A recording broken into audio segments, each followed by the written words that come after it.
പാർട്ടിയുടെ കർമ്മധീരരായ പ്രവർത്തകരെ, അതുപോലെ തന്നെ സഹോദരി സഹോദരന്മാരെ, കുട്ടികളെ, മറ്റു SDPIയുടെ ഈ പരിപാടി എന്തൊക്കെയാണ് ഇവിടെ പറയാൻ പോകുന്ന തീവ്രവാദവും മിതവാദവും എന്നൊക്കെ അളന്നു തൂക്കി ഒക്കെ റെഡിയാക്കുന്ന മറ്റു ആളുകളെ എല്ലാവർക്കും കൃത്യമായി സ്വാഗതം ഞാനും നേരുകയാണ്.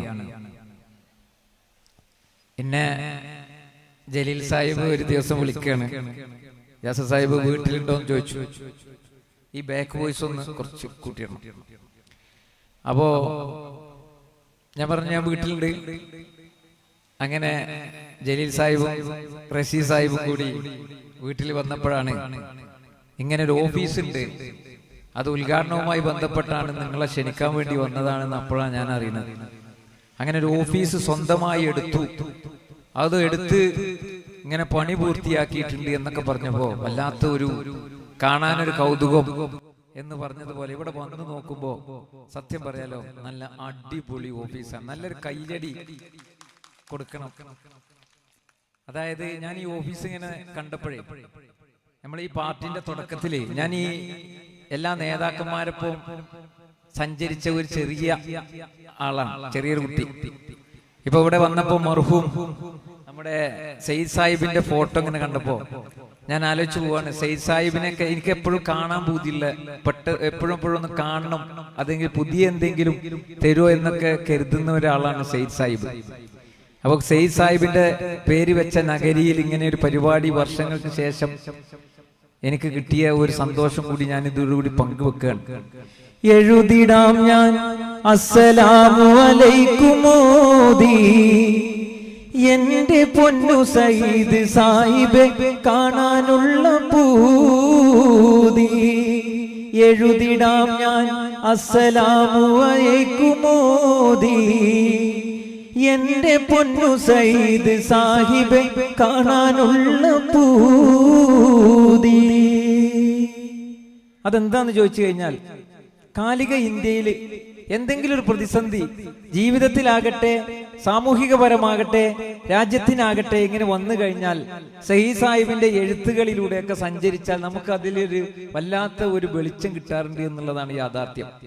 അങ്ങനെ ഇവിടെ വന്നു, നിങ്ങളെ ഈ ഒരു കടലോരത്തുള്ള പള്ളിത്താഴ ബ്രാഞ്ച് കമ്മിറ്റി ഓഫീസ് നല്ല കാറ്റും അതേപോലെ തന്നെ നല്ല എന്തോ ഭയങ്കരമായി ഇഷ്ടപ്പെട്ടു. നിങ്ങളൊന്ന് ആലോചിച്ച് നോക്കി, നമ്മൾ ഏത് കാലത്താണ് നിൽക്കുന്നത്. ഇവിടെ ഞാൻ പാടി പറയാൻ പോവാണ്. ഈ പാട്ടൊക്കെ ഒരു നീയത്തിന്റെ പുറത്തുള്ള പാട്ടാട്ടോ. ഇത് കേവലം ഒരു പാട്ട് കേൾക്കുന്ന ഒരു മനസ്സോടു കൂടി നിങ്ങൾ കാണരുത് എന്ന് ആമുഖമായി സൂചിപ്പിക്കുകയാണ്. നമുക്കറിയാം, നമ്മുടെ രാജ്യം, ഇന്ത്യ രാജ്യം എന്ന് പറഞ്ഞാൽ മതേതര ഇന്ത്യയാണ്. ഏതൊരു രാജ്യത്തിന്റെയും മുൻപന്തിയിൽ നിൽക്കാൻ പ്രാപ്തമായ ഇന്ത്യ രാജ്യത്തെ കുറിച്ച് നമുക്ക് അഭിമാനമാണ്, ആവേശമാണ്, അല്ലേ? പല നിറങ്ങൾ പല മണങ്ങൾ നിറഞ്ഞ പൂങ്കാവ്, ഇന്ത്യാനവധിയ മതങ്ങൾ പൂക്കും അരുമ പൂങ്കാവ്, ഇന്ത്യ അരുമ പൂങ്കാവ്.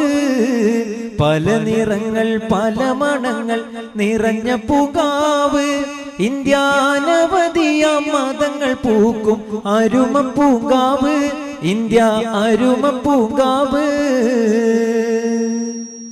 അങ്ങനെയുള്ള ഇന്ത്യ രാജ്യത്ത് നമ്മൾ ഈ ദുനിയാവില്, ഈ കേരളത്തില് പള്ളിത്താഴ എന്ന് പറയുന്ന സ്ഥലത്ത് നമ്മൾ ഇങ്ങനെ ജീവിച്ചു പോവുകയാണ്. അവിടെ നമ്മളെ തെരഞ്ഞെടുത്ത ഒരു തെരഞ്ഞെടുപ്പുണ്ട്. ആ തെരഞ്ഞെടുപ്പ് SDPI, social Democratic Party of India എന്ന് പറയുന്ന ഇന്ന് കലുഷിതമായ ഇന്ത്യൻ സാഹചര്യത്തിൽ ഏറ്റവും കൂടുതൽ വെല്ലുവിളികളെ നേരിട്ടുകൊണ്ടിരിക്കുന്ന ഒരു ആശയത്തിന്റെ ആൾക്കാരാണ് നമ്മള്. ഞാൻ പറഞ്ഞു വരുന്നത്, നമ്മൾ എത്ര കാലം ഈ ലോകത്ത് ജീവിക്കുമെന്നുള്ളത് നമുക്ക് ഒരു ഉറപ്പില്ല. യാസർ പൂക്കോട്ടുംപാട് ഇപ്പൊ ഇവിടെ വന്നു, യാസർ പൂക്കോട്ടുംപാട് ഇവിടുന്ന് തിരിച്ചുപോയി, ഞാൻ വീട്ടിലെത്തുന്ന ഒരു ഉറപ്പും എനിക്കില്ല. കാരണം എന്താ, നമുക്ക് നിശ്ചയിക്കപ്പെട്ട, നമുക്കൊരു വിശ്വാസമുണ്ട്. ആ വിശ്വാസം അനുസരിച്ച് നിശ്ചയിക്കപ്പെട്ട സമയത്ത് നമ്മൾ ഈ ലോകത്ത് നിന്ന് വിട പറയും, ഒരു സംശയം വേണ്ട. അപ്പൊ അങ്ങനെ നമുക്ക് അറിയാവുന്ന ആ കാര്യത്തിൽ ഊന്നി നിന്നുകൊണ്ട് നമ്മൾ നമ്മുടെ കർമ്മവീതിയിൽ അനീതിക്കെതിരെ സമരസമില്ലാതെ പോരാടിക്കൊണ്ടിരിക്കുന്ന ഒരു പ്രത്യയശാസ്ത്രത്തിന്റെ ആളുകളാണ് പ്രിയപ്പെട്ടവരെ നമ്മൾ, അല്ലേ? സംഘപരിവാര ഫാസിസം എല്ലാ രീതിയിലും ഇങ്ങനെ പിടിമുറുക്കി വന്നപ്പോ SDPI പറഞ്ഞതല്ലേ ഇപ്പൊ സത്യത്തിൽ ഇവിടെ സംഭവിച്ചുകൊണ്ടിരിക്കുന്നത്. SDPI പറഞ്ഞതാ ഇവിടെ സംഭവിച്ചുകൊണ്ടിരിക്കുന്നത്. ഇപ്പൊ എന്താ, രാഹുൽ ഗാന്ധി വന്നു. രാഹുൽ ഗാന്ധി വന്നിട്ട് വലിയ ഒരു ലൈവ് ഷോ നടത്തി. എന്താ പറഞ്ഞത്? ഒരു വീട്ടിൽ അച്ഛന്റെ പേര് BTQ ABC, what is this അദ്ദേഹം ചോദിക്കണം. അപ്പൊ എല്ലാരും ഞെട്ടാണ്. ആ ഞെട്ടല് 2024 SDPI പറഞ്ഞിട്ടുണ്ട്. തെളിവ് സഹിതം നമുക്ക് പറയാൻ കഴിയും. 2024 മഹാരാഷ്ട്രയിലെ തെരഞ്ഞെടുപ്പുമായി ബന്ധപ്പെട്ട് നമ്മുടെ ദേശീയ നേതൃത്വം പറഞ്ഞു വലിയ വോട്ട് കൊള്ള നടന്നിട്ടുണ്ട് എന്ന് പറഞ്ഞു. അന്ന് ആരും ഞെട്ടിയില്ല. അത് പ്രത്യേകമായൊരു ഞെട്ടല. ഈ ഞെട്ടലുകൾക്ക് ഒരു പ്രത്യേകത ഉണ്ട്. SDPI പറഞ്ഞു വെച്ച ഒന്നിനെ രാഹുൽ ഗാന്ധി വന്ന് പറയുമ്പോഴാണ് ഞെട്ടുന്നത്. നമ്മൾ പറഞ്ഞു സംഘപരിവാര ഫാസിസത്തെ അടയാളപ്പെടുത്തിക്കൊണ്ട് വന്ന ഒരു പ്രത്യയശാസ്ത്രമാണ് നമ്മൾ. എല്ലാരും പറഞ്ഞു ഫാസിസത്തെ തടയാനേ നമുക്ക് ഒരുപാട് പരിമിതികൾ ഉണ്ട് എന്ന് പറഞ്ഞു. അപ്പൊ നമ്മൾ പറഞ്ഞു, ഞാൻ എഴുതിയ പാട്ടാ, വർഷങ്ങൾക്ക് മുമ്പ് ഈ പ്രസ്ഥാനം പിറവിയെടുക്കുമ്പോ അന്നൊരു പാട്ട് എഴുതിയതിനെ കുറിച്ച് ഞാൻ ഈ SDPIയുടെ ബ്രാഞ്ച് കമ്മിറ്റി ഓഫീസ് ഇങ്ങനെ കണ്ടപ്പോ ഞാൻ ആലോചിച്ചു പോവുകയാണ്. ഇന്നിവിടെ കുറെ ആളുകൾ വന്ന് മെമ്പർഷിപ്പ് എടുത്തല്ലോ. ഫാസിസം കുടിലത പുങ്കും കാട്ടി വരുന്നുണ്ട്, തടയാനായി എല്ലാവർക്കും പരിധിയുണ്ട്, എങ്കിൽ പരിമിതിയില്ലാത്തവർ ഇവിടെയുണ്ട്, നല്ല കരുത്തോടെ SDPI ഇവിടെയുണ്ട്, ഇവിടെയുണ്ട്. അന്ന് ഈ പാട്ട് എഴുതുമ്പോ ശക്തമായ ഒരു മുന്നേറ്റമായി കൊണ്ട് തന്നെ സംഘപരിവാര ഫാസിസത്തിന്റെ കടക്കൽ പിടിക്കാൻ, അവരെ തടയാൻ, കോമ്പല്ലുകൾക്ക് നേരെ മുഖം തിരിഞ്ഞുകൊണ്ട് തന്നെ അവരെ തടയാനുള്ള ആർജവമുള്ള ഒരു പ്രസ്ഥാനം ഇവിടെ രൂപപ്പെട്ടു വരുമെന്നും ആ പ്രസ്ഥാനത്തിലൂടെ സംഘപരിവാര ഫാസിസത്തിന് വിരളി പിടിക്കുമെന്ന് ഇന്ന് കാലം തെളിയിച്ചു കൊണ്ടിരിക്കുകയാണ്. പ്രിയപ്പെട്ടവരെ, നമ്മൾ പറഞ്ഞു ഫാസിസം വിപത്താണ്, രാജ്യത്തിനെതിരാണ്, കാലഘട്ടം കാട്ടിത്തന്നത് ചരിത്രമാണ്, ഇന്ത്യ മനം പൊട്ടിക്കരഞ്ഞതും ഇവരാലാണ്, ഫാഷിസം കുടിലത ഹുങ്കും കാട്ടി വരുന്നുണ്ട്, തടയാനായി എല്ലാവർക്കും പരിധിയുണ്ട്, എങ്കിൽ പരിമിതിയില്ലാത്തവർ ഇവിടെയുണ്ട്, നല്ല കരുത്തോടെ SDPI ഇവിടെയുണ്ട്, ഇവിടെയുണ്ട്.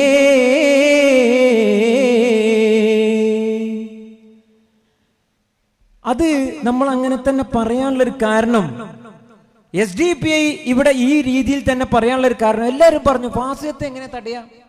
കാരണം ഒരു ഭാഗത്ത് ഫാസിസത്തിന് നാരങ്ങ വെള്ളം കലക്കി, അതേപോലെ തന്നെ സംഘപരിവാര ഫാസിസത്തിനെ നോമ്പ് തുറപ്പിച്ച് ജനകീയരാക്കി ഒരു സ്റ്റേജിൽ സംഘപരിവാര ഫാസിസത്തിന്റെ ആളുകളില്ലെങ്കിൽ ആ പ്രോഗ്രാമിന് എന്താ പറയാ, സത്തം പൂർത്തിയാവൂല, അതിന്റെ എല്ലാ നന്മകളും നഷ്ടപ്പെടും, അതിന്റെ ബർക്കത്ത് നഷ്ടപ്പെടും എന്ന് പറഞ്ഞ് അവരെ ജനകീയരാക്കിയതിൽ ആലോചിച്ച് നോക്കൂ. ആർക്കെങ്കിലും കൈ കഴുകാൻ സാധിക്കോ?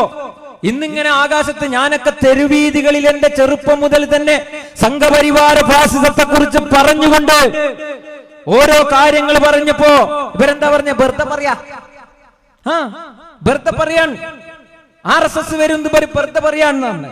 ഇന്നിതാ രാഹുൽ ഗാന്ധി വന്നിട്ട് പറയുന്നു സംഘപരിവാരം ജനാധിപത്യത്തിന്റെയും അതേപോലെ തന്നെ ഭരണഘടനയ്ക്കു നേരെ നേരിട്ടുള്ള അക്രമം നടത്തിയിരിക്കുന്നു. അതാണ് ഈ വോട്ട് കൊള്ള, നേരിട്ടുള്ള അറ്റാക്ക്, അതാണ് വോട്ട് കൊള്ള.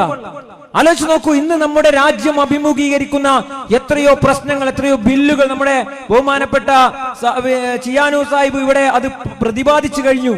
ഞാൻ അതിലേക്ക് കടക്കുന്നില്ല. അങ്ങനെ കലുഷിതമായ ഒരു രാജ്യത്തിലൂടെ കടന്നു പോകുമ്പോ നമ്മൾ മനസ്സിലാക്കേണ്ടത് ഇവിടെയാണ് SDPI എന്ന് പറയുന്ന പ്രസ്ഥാനം ഓരോ വിഷയങ്ങളും എണ്ണി എണ്ണി പറഞ്ഞിട്ടുണ്ട്. കാരണം എന്താണെന്നറിയോ, അനീതിയോട് സമരസപ്പെട്ട ഒരു ചരിത്രം SDPI-കാരനെ സംബന്ധിച്ചിടത്തോളം ഇല്ല. അത് മുൻ ചരിത്രമാകട്ടെ, ഇന്ത്യൻ സ്വാതന്ത്ര്യ സമര ചരിത്രമാകട്ടെ. ഇപ്പൊ നമുക്കറിയാം, ഇവിടെ എന്തെങ്കിലും പറഞ്ഞ പാകിസ്ഥാനിക്ക് പോകാൻ പറയല, അടുത്ത ഫ്ലൈറ്റിന് പാകിസ്ഥാനിക്ക് പോയിക്കോ, ഇവിടെ അതിനൊന്നും ആവശ്യമില്ല. ആരാ പറയണ നിങ്ങള്? സംഘപരിവാറിന്റെ സൂനക്കിയ പാരമ്പര്യമുള്ളവന്മാര് വന്ന് പറയാണ്,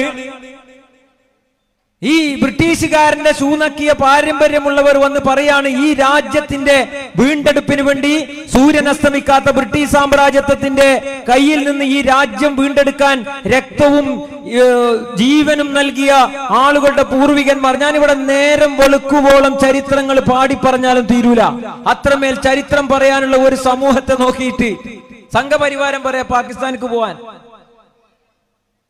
ഇത് ഈ ഇന്ത്യ ഒരാളുടെയും തന്തയുടെ വകയല്ലല്ലോ. ആലോചിച്ച് നോക്കൂ, ഇത് സംഘപരിവാറിന്റെ ഈ പറഞ്ഞ തന്തയുടെ വകയാണോ ഇന്ത്യ? ഈ രാജ്യത്തിന് വേണ്ടി പോരാടിയ പൂർവികന്മാരുടെ ചരിത്രം എന്താ പ്രശ്നം? നമുക്കറിയാം, കടത്തനാടന്റെയും ഉണ്ണിയാർച്ചയുടെയും ചരിത്രങ്ങളെ പാണന്റെ പാട്ടിലൂടെ പറയുന്ന വടകരയുടെ മണ്ണിലാണ് യാസർ പൂക്കോട്ടുംപാട് നിൽക്കുന്നത്. അറബിക്കടലിന്റെ ഈ തീരത്ത് നിന്ന് പറങ്കികളെ ചെറുത്ത കുഞ്ഞാലിമാരക്കാർമാരുടെ ധീരന്മാരുടെ ചരിത്രമുറങ്ങുന്ന മണ്ണിൽ നിന്ന് ഇത് പറയാൻ ആലോചിച്ച് നോക്കൂ. കുഞ്ഞാലിമാരവർ ധീരന്മാർ 921 കാലഘട്ടങ്ങളിൽ ഇന്ത്യ രാജ്യത്തിന് വേണ്ടി പോരാടിയ ചരിത്രങ്ങൾ നമുക്ക് പറയാൻ കഴിയും. 921 മാപ്പിളമാർ വെള്ളക്കാരോടേറ്റുപടവേട്ടിയേ, കൊള്ളയും കൊലയും പലതന്ന് മലനാട്ടിൽ വെള്ളക്കാരും കൊള്ളക്കാരും കാട്ടിയേ.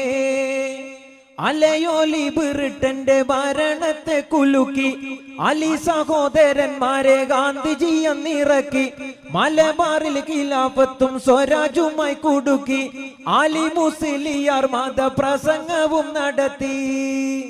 അങ്ങനെയാണ്. അതായത് ഗാന്ധിജി സ്വരാജുമായി കൂടിച്ചേർന്ന് അലി സഹോദരങ്ങളെ രംഗത്തിറക്കുന്നു. അതേപോലെ തന്നെ ആലി മുസ്ലിയാർ മതപ്രകാശനം നടത്തുന്നു. വാര്യംകുന്നത്ത് കുഞ്ഞാമത് ഹാജി ഖിലാഫത്ത് പ്രസ്ഥാനവുമായി മുന്നോട്ട് പോകുന്നു. ഇങ്ങനെ എല്ലാവരും ഒരുമിച്ച് നിന്നതിന്റെ അടിസ്ഥാനത്തിൽ വലിയൊരു ഭീഷണിയായ ബ്രിട്ടനെ തുരത്താൻ നമുക്ക് സാധിച്ചിട്ടുണ്ട്. എങ്കിൽ ഇന്നത്തെ വിഷയം എന്താണെന്ന് അറിയങ്ങള്, ഇന്ന് SDPI കാരൻ പരിപാടിക്ക് ദഫിന് കുട്ടികളെ വിളിച്ചാൽ അവിടെ പോകാൻ പാടില്ല, ഭ്രഷ്ടാണല്ലോ. ആലോചിക്കണം നിങ്ങൾ. ഞാനിവിടെ വന്നപ്പോ ഇന്റെ ശബ്ദം ശ്രവിക്കുന്ന പള്ളി കമ്മിറ്റിയിലെ ആളുകൾ മനസ്സിലാക്കണം, ഈ പൂക്കോട്ടുംപാടത്ത് ഒരു ചരിത്രമുണ്ട്. ഇതേപോലെ ഭ്രഷ്ട് കൽപ്പിക്കാൻ നോക്കിയതാ സംഘപരിവാര ഫാസിസത്തിന്റെ മുമ്പിൽ. വളരെ വളരെ വളരെ ബുദ്ധിമുട്ടിയ നേരത്തെ എന്റെ ഈ മൊബൈലാണ് പോലീസ് സ്റ്റേഷനിൽ അടിക്കുന്നതിനേക്കാൾ ഏറെ അടിച്ചത്.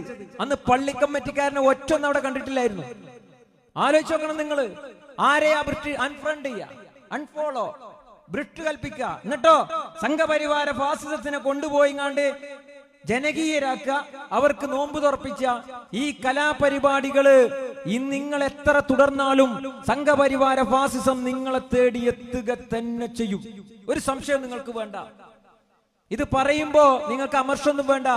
കാരണം എന്താ, ചരിത്രങ്ങളിൽ എവിടെയും എല്ലാവരും ഒരുമിച്ച് നിന്നുകൊണ്ടാണ് ഇത്തരം ഛിദ്രശക്തികളെ തുരത്തേണ്ടത് എന്നാണ് ഞാൻ പറഞ്ഞു വരുന്നത്. പ്രിയപ്പെട്ടവരെ, ആലോചിക്കണം നിങ്ങൾ. ആലി മുസ്ലിയാർ മതപ്രസംഗം നടത്തിയപ്പോ അവിടുന്ന് ഒരാളും ആ സ്റ്റേജിൽ നിന്നോ വേദിയിൽ നിന്നോ ഇറങ്ങിപ്പോയ ചരിത്രം നിങ്ങൾക്കറിയോ? ഇവിടെ ഏതെങ്കിലും ഇപ്പൊ നമുക്കറിയാം CAA NRC ആ വിഷയത്തിൽ ഒരു ഉസ്താദ് വന്നുകൊണ്ട് ദ്വയർന്നതാ. ഒരാള് ഈ മതേതരത്വത്തിന്റെ സ്പൈഡർമാന്റെ ഷെഡ് ഉണ്ടല്ലോ, ഈ സ്പൈഡർമാൻ ഷെഡ് ഇടുക പാന്റിന്റെ മുകളിൽ കണ്ടുകണങ്ങള്. അതെന്തിനാ? അത് ഞാൻ ഇങ്ങനെ ഷെഡ് ഇട്ടിട്ട് അറിയിക്കാണ്. ഇന്നമാതിരി മതേതരത്വത്തിന്റെ ഒരു ഷെഡ് ഇടുന്ന കുറെ ആൾക്കാരുണ്ട്. മതേതരത്വം എന്തോ ഒരു പ്രൊജക്ട് ചെയ്ത് വെക്കണ്ടേ ഒരു സംഗതിയാന്ന് കരുതിയിട്ടാ ഇന്ന പോലെയുള്ള ആൾക്കാര് ഇറങ്ങിയിട്ട് പോയി. ചരിത്രങ്ങളിൽ അങ്ങനെ കാണാൻ കഴിയില്ല കൂട്ടരെ. ആലോചിച്ച് നോക്കണം നമ്മള്. അതെന്താണ്? ഒത്തൊരുമിച്ചവർ അന്ന് കൊടുത്തില്ല നികുതികൾ, ഉദ്യോഗസ്ഥന്മാർക്ക് രസിച്ചില്ല. ഉടനടി തോത് നോക്കി പോലീസ് അന്ന് തോനെ മാപ്പിളമാരോടെതിർത്ത്, തോറ്റ് പോലീസ് ഓതിയൊളിത്ത് തോക്ക് മാപ്പിള കയ്യിലെടുത്ത്. 921 മാപ്പിളമാർ വെള്ളക്കാരോടേറ്റുപടവേട്ടിയേ, കൊള്ളയും കൊലയും പലതന്ന് മലനാട്ടിൽ വെള്ളക്കാരും കൊള്ളക്കാരും കാട്ടിയേ. അനീതിയോട് ചെറുക്കുക. കാരണം എന്താണെന്നറിയോ? ഇന്ത്യ രാജ്യത്ത് ഒരുപാട് വിദേശ ശക്തികൾ വന്നിട്ടുണ്ട്. നിങ്ങൾ ആലോചിച്ച് നോക്കി. പോർച്ചുഗീസുകാര്, ഡച്ചുകാര്, അതേപോലെ തന്നെ ബ്രിട്ടീഷ് കോളനി വൽക്കരണം, ഇതൊക്കെ വന്നു. അറബികൾ വന്നു. അറബികൾ ഇന്നും മാന്യമായി കച്ചവടം നടത്തുന്നുണ്ട് ഇവിടെ, അല്ലേ? അവരിവിടെ അധിനിവേശത്തിന് ശ്രമിച്ചോ? ഇല്ല.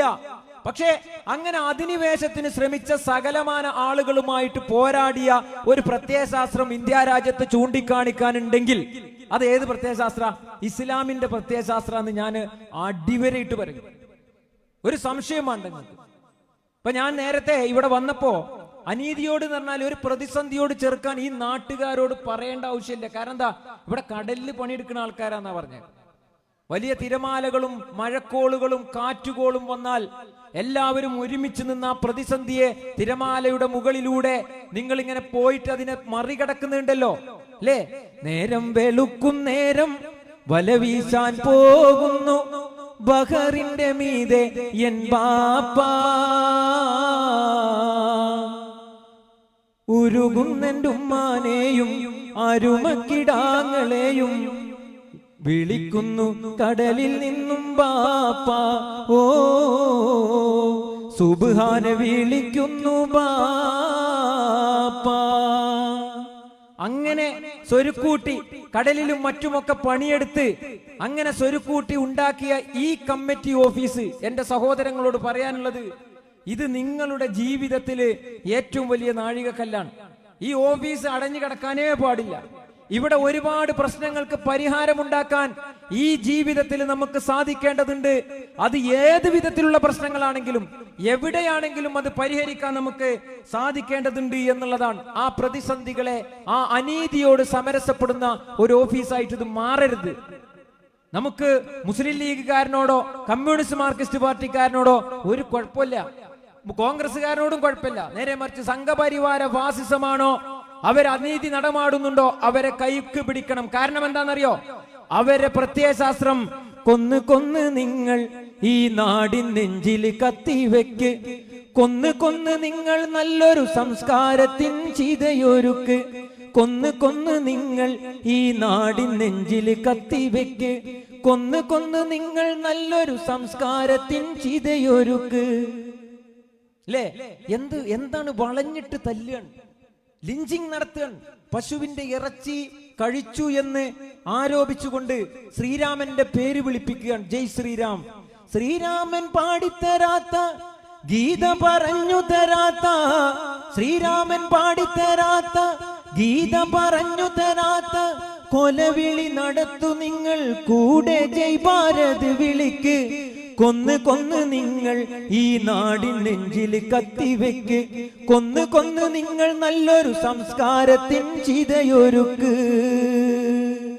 ഇങ്ങനെ കൊലപാതക രാഷ്ട്രീയം, അതിലൂടെ തങ്ങളുടെ സ്ഥാനമുറപ്പിക്കുന്ന സംഘപരിവാര ഫാസിസമാണ് പ്രിയപ്പെട്ടവരെ ഇന്ന് ഇന്ത്യ ഭരിച്ചുകൊണ്ടിരിക്കുന്നത് എന്ന് നമുക്കറിയാം. ഇന്ന് കേരളത്തിന്റെ അവസ്ഥ എന്താണ്? കേരളത്തിന്റെ അവസ്ഥ ആലോചിച്ച് നോക്ക്. കമ്മ്യൂണിസ്റ്റ് മാർക്സിസ്റ്റ് പാർട്ടി ഭരിക്കുക. ഇപ്പൊ ഞാൻ സഖാവ് കുഞ്ഞാലിന്റെ നാട്ടിൽ നിന്ന് വരുന്ന ആളാ. സഖാവ് കുഞ്ഞാലി, നിങ്ങൾ ഇവിടെയൊക്കെ ബോർഡ് കണ്ടിട്ടുണ്ടാവും. സഖാവ് കുഞ്ഞാലി ധീരനായ പോരാളിയായിരുന്നു. പക്ഷെ എന്താണെന്നറിയോ? ഇന്നത്തെ കമ്മ്യൂണിസ്റ്റ് മാർക്സിസ്റ്റ് പാർട്ടിനെ സഖാവ് കുഞ്ഞാലിനെ പറഞ്ഞിട്ട് പിന്നെ വായ കൈകീറ്റ് വേണം ഇന്നത്തെ കമ്മ്യൂണിസ്റ്റ് മാർക്സിസ്റ്റ് പാർട്ടിന്റെ ഓരോ നിലപാടിനെ കുറിച്ച് പറയാൻ. വെള്ളാപ്പള്ളി നടേശനെ കുറിച്ച് നേരത്തെ സംസാരിച്ചു. നിലമ്പൂരിലെ ബൈ ഇലക്ഷൻ നടക്കുമ്പോൾ ആ ചുങ്കത്തറ എന്ന് പറഞ്ഞ അങ്ങാടിയിൽ വന്നിട്ട് പ്രസംഗിക്കുക, മലപ്പുറം ജില്ലയിലെ കീഴാള ജനവിഭാഗങ്ങൾക്ക് സ്വൈര്യമായി ജീവിക്കാൻ കഴിയില്ല എന്ന് പറഞ്ഞ വെള്ളാപ്പള്ളി നടേശനെ കൊണ്ടുപോയി പൊന്നാട അണിയിച്ചതാരാ? ഈ കേരളത്തിന്റെ മണ്ണിൽ ശശികലക്കൊക്കെ എന്തും പറയാമെന്നുള്ള ആ ലൈസൻസ് കൊടുത്ത ഭരണകൂടമേതാ? ആലോചിച്ച് നോക്കൂ നിങ്ങള്. ഇവര് വന്നിട്ട് പറയും ചോര വീണ മണ്ണിൽ നിന്നുയർന്നു വന്ന പൂമരം. ഇതൊക്കെ കാണിച്ചു വെച്ചിട്ട് അവസാനം ഇത് ഇടിനോട് കൂടി ആളുകളൊക്കെ ചിന്തിക്കാതെ പോവുകയാണ്. എത്രയോ ജീവിത ചരിത്രങ്ങളെ താണ്ടി വന്ന ഒരു പ്രത്യയശാസ്ത്രത്തിൽ നിന്നുകൊണ്ട് സഖാക്കളെ, നിങ്ങൾക്ക് എങ്ങനെ കഴിയുന്നു ഇതൊക്കെ സഹിക്കാൻ? എങ്ങനെ കഴിയുന്നു പാർട്ടിയുടെ അടിമകളാകാനെന്ന് ചോദിച്ചു പോകുകയാണ്. കാരണം എന്താണെന്നറിയോ? അത്രമേൽ ചോരയും രക്തവും കൊടുത്ത് ജന്മിത്ത മുതലാളിത്ത വ്യവസ്ഥിതിയോട് ഈ രാജ്യത്ത് പോരാടിയ ഒരു പ്രത്യയശാസ്ത്രം ഇന്ന് പോയിട്ട് ശശികലയുടെയും PC ജോർജിന്റെയും വെള്ളാപ്പള്ളി നടേശന്റെയും ഒക്കെ കാൽ കീഴിൽ കൊണ്ടുപോയി ഭരണം അടിയറ വെച്ചിട്ടുണ്ടെങ്കിൽ ആ പാട്ടിനൊക്കെ എന്ത് പ്രസക്തിയല്ലത്? ചോര വീണ മണ്ണിൽ നിന്നുയർന്നു വന്ന പൂമരം, ചേതനയിൽ 100 പൂക്കളായി പൊലിക്കവേ, ഓർക്കുവിൻ സഖാക്കളെ നമ്മൾ വന്ന വീതിയിൽ, ആയിരങ്ങൾ ചോര കൊണ്ടെഴുതി വെച്ച വാക്കുകൾ. ഈ പാട്ട്, അതിലെ വരി നിങ്ങളുടെ ഹൃദയങ്ങളിൽ ഊറിക്കിടക്കുന്നുണ്ട് എങ്കിൽ ഇന്ന് പിണറായി സർക്കാർ നടമാടിക്കൊണ്ടിരിക്കുന്ന പോലീസ് സംഘപരിവാരത്തിന്റെ അടിമകളായി മാറിക്കൊണ്ടിരിക്കുന്ന പല കഥകൾ കണ്ടിട്ട് പോലും ആലോചിച്ച് നോക്കണം. നിങ്ങൾക്ക് യാതൊരു വിധത്തിലുള്ള കുലുക്കുമില്ലല്ലോ. വീണ്ടും വീണ്ടും അത്തരം ആളുകളെ, നേരത്തെ ഉദ്ഘാടകൻ സൂചിപ്പിച്ചതുപോലെ പിണറായി വിജയന്റെ കാറിൽ വെള്ളാപ്പള്ളി നടേശന് സ്ഥാനമുണ്ട് എങ്കിൽ ആരെയാണ് ഇവർ കൊഞ്ഞനം കുത്തിക്കൊണ്ടിരിക്കുന്നത് എന്ന് നമ്മൾ മനസ്സിലാക്കേണ്ടതുണ്ട് പ്രിയപ്പെട്ടവരെ. ആലോചിച്ച് നോക്കണം നിങ്ങൾ. ഈ പോലീസ് യൂത്ത് കോൺഗ്രസ്സുകാരനെ തച്ച കേസ് ഇപ്പെടുത്താ പുറത്തു വന്നത്. ഇവിടെ ഞാൻ മനസ്സിലാക്കുന്നത് നിങ്ങളെ പ്രദേശത്ത് തന്നെയാണ്. പ്രവർത്തകരെ പിടിച്ചുകൊണ്ടുപോയി ജയ് ശ്രീറാം വിളിപ്പിക്കാൻ പറഞ്ഞ ഒരു കേസുണ്ടായിരുന്നു. അന്ന് പറഞ്ഞു, SDPI പറഞ്ഞു ഇങ്ങനെ ചില പ്രവർത്തികൾ ഇവർ ചെയ്യുന്നുണ്ട് എന്ന് പറഞ്ഞു. അന്ന് ആരും അത് വിശ്വസിച്ചില്ല. ആലോചിച്ച് നോക്കണം നിങ്ങൾ. ഇപ്പോ യൂത്ത് കോൺഗ്രസിന്റെ പ്രവർത്തകന് കുന്നംകുളത്ത് അടി കിട്ടിയത് സോഷ്യൽ മീഡിയയിലൂടെ വന്നപ്പോഴാണ് പല അടിക്കഥകളും പുറത്തു വരുന്നത്. SDPI ഇവിടെ എല്ലാം പറഞ്ഞിട്ടുണ്ട്. ഇപ്പൊ ഒന്നും വേണ്ട, ഞാൻ മലപ്പുറം ജില്ലയിൽ നിന്ന് വരിക. മലപ്പുറം ജില്ലാ വിഭജനം ആര് പറഞ്ഞതാ? ആ ജില്ലാ വിഭജനത്തിന്റെ പേരിൽ ഹർത്താൽ നടത്തിയ പാർട്ടിയാണ് SDPI. ഇപ്പൊ പല ആളുകളും അത് ഏറ്റെടുത്തുകൊണ്ടിരിക്കുന്നു. ആര് ഏറ്റെടുത്താലും ഞങ്ങൾക്ക് ഒരു കുഴപ്പമില്ല, ഇത് നടന്നു കിട്ടിയാൽ മതി എന്ന് കരുതി നിൽക്കുകയാണ്. ഒരു പ്രശ്നമില്ല, ആരേറ്റെടുത്താലും കുഴപ്പമില്ല, ഇത് നടക്കണം.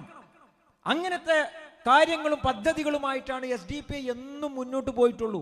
അതാ പറഞ്ഞത്, പുതുയുഗ രാഷ്ട്രീയത്തിൻ നീലാകാശം ഇവിടെ പിറകൊണ്ടു, അതിലൊരു വെള്ളിത്താരകമിന്ന് ഉയർത്തെളിയിക്കാൻ ഉയർകൊണ്ടു, ഒരു നവവികസന മോചന മന്ത്ര ധ്വനികൾ ഉയർത്തി ഗമിക്കുന്നു, SDPI കൊടിയടയാളം ജനകോടികളെ വിളിക്കുന്നു.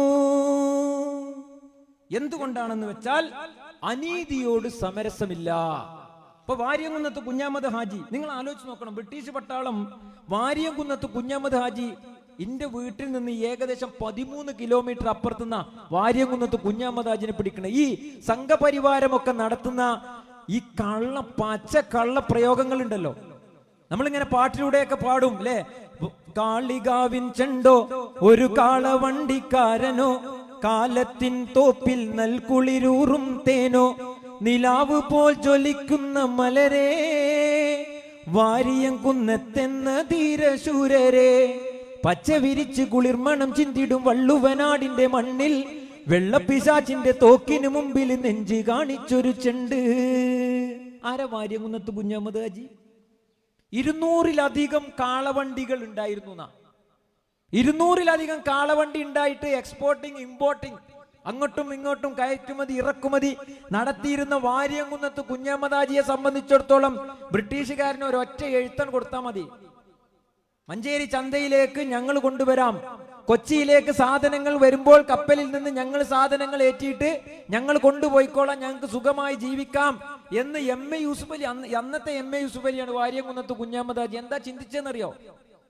ഞാനിവിടെ ഇരിക്കുന്ന എന്റെ സഹോദരന്മാരോട് പറയാനുള്ളത്, നമ്മളെ പ്രായം കഴിഞ്ഞു, ഒരു ജീവിതത്തിന്റെ മുക്കാഭാഗം കഴിഞ്ഞുപോയി, പകുതി കഴിഞ്ഞവരുണ്ട്.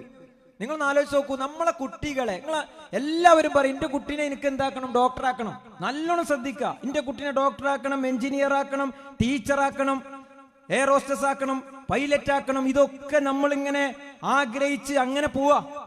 നേരെ മറിച്ച് നിങ്ങളെ കുട്ടി സ്കൂളിൽ വിട്ട് വന്നിട്ട് ഇങ്ങനെ കളിക്കുമ്പോ ഒന്ന് വിട്ടു നിന്ന് ആലോചിച്ച് നോക്ക്. ഈ സംഘപരിവാര ഫാസിസം പ്രതിനിധാനം ചെയ്യുന്ന ഇന്ത്യ രാജ്യത്ത് എന്റെ മക്കൾ എങ്ങനെ ജീവിക്കുമെന്ന് പ്രിയപ്പെട്ടവരെ നിങ്ങൾ അല്പമെങ്കിലും ചിന്തിച്ചിട്ടുണ്ടോ? അന്ന് വാര്യംകുന്നത്ത് കുഞ്ഞാമത് ഹാജിയെ പോലെയുള്ള ആളുകൾ ചിന്തിച്ചത് സ്വന്തം കച്ചവടത്തെ, ഇവർക്കാർക്കും കുടുംബമില്ലായിട്ടൊന്നല്ല. വാര്യംകുന്നത്ത് കുഞ്ഞാമത് ഹാജിയുടെ കുടുംബങ്ങളൊക്കെ ഇന്നും ജീവിച്ചിരിപ്പുണ്ട്, അവർക്ക് എല്ലാ സുഖങ്ങളും ഉണ്ടായിരുന്നു. പക്ഷെ അവര് ചിന്തിച്ചത് സൂര്യൻ അസ്തമിക്കാത്ത ബ്രിട്ടീഷ് സാമ്രാജ്യത്തിന്റെ നെറികേടുകളിൽ എന്റെ രാജ്യത്തെ ജനങ്ങൾ വരും തലമുറ എങ്ങനെയാണ് ജീവിക്കുക എന്നുള്ളത് കരുതിക്കൊണ്ടാണ് പ്രിയപ്പെട്ടവരെ ഈ രാജ്യത്തിന് വേണ്ടി അവർ രക്തം ചിന്തിയത്. മലബാറിൻ മലരായ പൂങ്കനിയോ, രണവീര്യം ഈമാനിൻ ജോലയാണോ, ധീര ജിഹാദിന്റെ നാൾ വഴിയിൽ ദാനമായി ജന്മം നൽകിയോരേ, പച്ച വിരിച്ച് കുളിർമണം ചിന്തിടും വള്ളുവനാടിന്റെ മണ്ണിൽ, വെള്ളപ്പിശാച്ചിന്റെ തോക്കിനു മുമ്പിൽ നെഞ്ച് കാണിച്ചൊരു ചെണ്ട്. അദ്ദേഹത്തിനെ പിടിച്ചുകൊണ്ടുപോകുന്നത് ചിങ്കക്കല്ല് എന്ന് പറയുന്ന പ്രദേശത്ത് നിന്ന കല്ലാമൂല, എന്റെ വീട്ടിൽ നിന്ന് 9 കിലോമീറ്റർ കൊണ്ടുപോകുമ്പോ ബാരക്കിൽ കയറ്റി ഉരുട്ടി കൊണ്ടുപോയി കോട്ടക്കുന്നിന്റെ മുകളിൽ വെക്കുമ്പോ വാര്യംകുന്നത്ത് കുഞ്ഞാമത് ഹാജി നേരത്തെ മുഖ്യപ്രഭാഷകൻ സൂചിപ്പിച്ചതുപോലെ 2 കാര്യം പറഞ്ഞു. ഒന്ന്, നമസ്കരിക്കാൻ. രണ്ടാമത് പറഞ്ഞത്, എന്നെ പിറകിൽ നിന്ന് നിങ്ങൾ വെടിവെക്കരുത്, എന്നെ വെടിവെക്കുമ്പോ എന്റെ നെഞ്ചിലേക്ക് കണ്ണ് കെട്ടഴിച്ചിട്ട് വെക്കണമെന്ന് പറഞ്ഞ വാരിയം കുന്നത്ത് കുഞ്ഞഹമ്മദ് ഹാജി കോട്ടക്കുന്നിന്റെ മുകളിലന്ന് തക്ബീർ മുഴക്കി പറഞ്ഞതാണോ? ശറഫുറ്റ ശുഹദാവിൻ തേനിലാണോ? പൂമുത്ത് നാടിന്റെ യോമലാണോ? ആരുടെ മുമ്പിലും മുട്ടുമടക്കാത്ത ആവേശം കാണിച്ച ചെണ്ട് കാലത്തിനാകുമോ ഇക്കഥ മായ്ക്കുവാൻ കണ്ണീരിൽ ചാലിച്ചൊരേട്. ഈ സംഘപരിവാരം ശശികലയൊക്കെ ഈ വാര്യംകുന്നത്ത് കുഞ്ഞഹമ്മദ് ഹാജിയെ കുറിച്ച് പച്ചക്കള്ളം പ്രചരിപ്പിച്ചുകൊണ്ടിരിക്കല്ലോ. ഇപ്പോ ബ്രിട്ടീഷുകാർക്ക് ഭയങ്കര പേടിയായിരുന്നു വാര്യംകുന്നത്തിനെ. പേടി എന്ന് പറഞ്ഞാൽ അങ്ങേയറ്റത്തെ പേടി. അതുകൊണ്ട് തന്നെയാണ് അദ്ദേഹത്തിന്റെ ബോഡി പോലും കത്തിച്ച് കളഞ്ഞത് എന്ന് ചരിത്രം സാക്ഷിയാ പ്രിയപ്പെട്ടവരെ. ഇത്രമേൽ ധീര ദേശാഭിമാനി, ഇത്രമേൽ ഒരു ധീര യോദ്ധാവ് ഇന്ത്യ രാജ്യത്ത് വേറെ ഉണ്ടോ എന്ന് എനിക്കറിയില്ല. അത്രമേൽ ചരിത്രം ഒന്ന് പരിധി നോക്കണം. എന്നിട്ട് ശശികല വന്നിട്ട് പച്ചക്കള്ളം പ്രചരിപ്പിക്കുക. തുവ്വൂര് കിണറ്റിൽ പാവപ്പെട്ട ഹൈന്ദവ സഹോദരങ്ങൾ, എന്റെ ശബ്ദം ശ്രവിക്കുന്ന ഹൈന്ദവ സഹോദരങ്ങൾ ഉണ്ടെങ്കിൽ മനസ്സിലാക്കണം. തുവ്വൂര് കിണറ്റില് ഹൈന്ദവ സഹോദരങ്ങളെ വാര്യംകുന്നത്തും കൂട്ടരും കലാപം നടത്തി കുഴിച്ചു മൂടിയെന്ന പച്ചക്കള്ളം ആരുടെ ചരിത്രം എന്നറിയാം? ഹിച്ച്കോക്ക് സാഹിബിന്റെ ചരിത്ര. ആരാ ഹിച്ച്കോക്ക്? ഹിച്ച്കോക്ക് എന്ന് പറഞ്ഞാൽ വാഗൺ ട്രാജഡി. നിങ്ങൾ പഠിച്ചിട്ടില്ലേ വാഗൺ ട്രാജഡി? ഒരു ബോഗിക്കുള്ളിലേക്ക് കുറെ മനുഷ്യരെ കയറ്റിയിട്ട് പൂട്ടിയിട്ട് ശ്വാസം കിട്ടാതെ തമ്മിൽ കടിച്ചും പറിച്ചും അവര് മരണപ്പെട്ടതിന്റെ ചരിത്രത്തെ നമുക്കറിയാം. ആ ക്രൂരമായ കൃത്യം നിർവഹിച്ച, അതിന് ചുക്കാൻ പിടിച്ച കൂർമ്മ ബുദ്ധിക്കാരനായ ഹിച്ച്കോക്ക് സാഹിബിന്റെ ചരിത്രം പേറേണ്ട ഗതി ശശികലക്ക് മാത്രമുള്ളൂ. ഇന്ത്യൻ മുസ്ലിങ്ങളെ സംബന്ധിച്ചിടത്തോളം അതില്ല, അതിന്റെ ആവശ്യമില്ല. അങ്ങനെ തന്നെ പറയണം. ഇന്ത്യൻ മുസ്ലിങ്ങളെ സംബന്ധിച്ചിടത്തോളം ഹിച്ച്കോക്ക് സാഹിബിന്റെ ചരിത്രം പേരേണ്ട ഒരു ആവശ്യവുമില്ല പ്രിയപ്പെട്ടവരെ. ഇവര് ബ്രിട്ടീഷിന്റെ ഷൂ നക്കിയവരാണ്. ഞാൻ നേരം വെളുക്കുവോളം പറഞ്ഞാൽ ഒരു ചരിത്രത്തെ, ഇന്ത്യ രാജ്യത്തിന്റെ വീണ്ടെടുപ്പിന് വേണ്ടി ഒരു ചരിത്രത്തെ പറയാൻ ഇവിടുത്തെ സംഘികൾക്ക് കഴിയുമോ? ഇല്ല. നേരെ മറിച്ച് നേരം പുലരുവോളം അവരോട് പോരാടിയ ധീര ദേശാഭിമാനികളെ കുറിച്ച് പറയാൻ നമുക്ക് സാധിക്കും. നമ്മൾ നുണ പറയല്ല. നിങ്ങളൊന്ന് ആലോചിച്ച് നോക്കൂ. കാടായിക്കൽ മൊയ്തീൻ കുട്ടി ഹാജി ഇവിടുന്ന് അന്തമാനിലേക്ക് പോയാൽ, ഇവിടുന്ന് ലക്ഷദ്വീപിലേക്ക് പോയാൽ ചരിത്ര സ്മാരകങ്ങൾ ഇന്നും ഇങ്ങനെ കിടക്കില്ലേ? അറിയണം നിങ്ങള്, കാടായിക്കൽ മൊയ്തീൻ കുട്ടി ഹാജി എന്ന് പറയുന്ന ഒരു ധീര ദേശാഭിമാനിയുണ്ട് ചരിത്രത്തിൽ. അദ്ദേഹം നല്ലൊരു കവിയായിരുന്നു. ചരിത്രം കുട്ടികൾ പഠിക്കണം. നമ്മൾ ഈ പറയുന്ന ചരിത്രത്തെ നിങ്ങൾ ഇപ്പൊ നടമാടിക്കൊണ്ടിരിക്കുന്ന സംഭവ വികാസങ്ങളുമായിട്ട് കൂട്ടി വായിക്കണം. കേവലം ഒരു പാടിപ്പറച്ചിലല്ല ഇവിടെ. ചരിത്രത്തെ വള്ളി പുള്ളി വിടാതെ ഏതെങ്കിലും ഒരു സംഘപരിവാര ഫാസിസ്റ്റുകാരന്റെ മുമ്പിൽ മതേതരത്വത്തിന്റെ സ്പൈഡർമാൻ ഷെഡ് ഇടാൻ വേണ്ടിയിട്ട് ഒരു ചരിത്രത്തിലും വെള്ളം കൂട്ടാതെ യാസിർ പൂക്കോട്ടുംപാടം ഇവിടെ പറഞ്ഞു തന്നെ തീർക്കും. ഒരു സംശയം വേണ്ട. ഈ ചരിത്രത്തെ വരും തലമുറക്ക് പറഞ്ഞു കൊടുക്കണം. കാടായിക്കൽ മൊയ്തീൻ കുട്ടി ഹാജി UAPA ഇവിടുത്തെ പ്രഥമ ഞങ്ങളുടെ പ്രസിഡന്റ്, ദേശീയ പ്രസിഡന്റായ MK ഫൈസി, അദ്ദേഹം തടവറയിലാണ്. UAPA കരിനിയമം, എത്രയെത്ര സഹോദരങ്ങൾ ജയിലിലുണ്ട്, എത്രയെത്ര മനുഷ്യർ ജയിലുണ്ട്. ആ UAPA നിയമമൊക്കെ എന്താണെന്നറിയോ? അന്നത്തെ ബ്രിട്ടീഷ് ഗവൺമെന്റിന്റെ കിരാതമായ നടപടികളുടെ പരിണിത ഫലം, പരിണാമമാണ് ഇവരിന്ന് സംഘപരിവാരം നടത്തിക്കൊണ്ടിരിക്കുന്നത് എന്ന് ചരിത്രം സാക്ഷിയാണ്. കാടായിക്കൽ മൊയ്തീൻ കുട്ടി ഹാജി വേങ്ങര കുഞ്ഞാലിക്കുട്ടിന്റെ നാട്ടിലാ.